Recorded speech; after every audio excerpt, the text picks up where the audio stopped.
Menurut Beli Komang sendiri, aksi sederhana apa sih yang bisa dilakukan anak sekolah di lingkungan sekolah mereka atau di lingkungan tempat tinggal mereka, dan cara memberitahunya itu seperti apa untuk menyadarkan teman-teman yang masih umur-umur sekolah ini sadar gitu akan kepentingan menjaga lingkungannya. Silakan Beli Komang.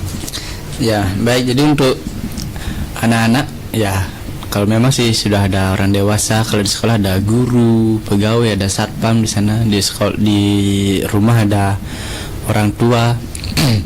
Ya, tapi anak-anak ke sekolah untuk belajar ya. Jadi guru juga berhak memberikan pandangan lebih untuk anak-anak. Ya, kalau biasanya anak-anak habis belajar dari sekolah akan bercerita dengan orang tua. Nah, jadi hal kecil ini orang tua juga akan menyadari bagaimana bahaya terkait dengan kebencanaan.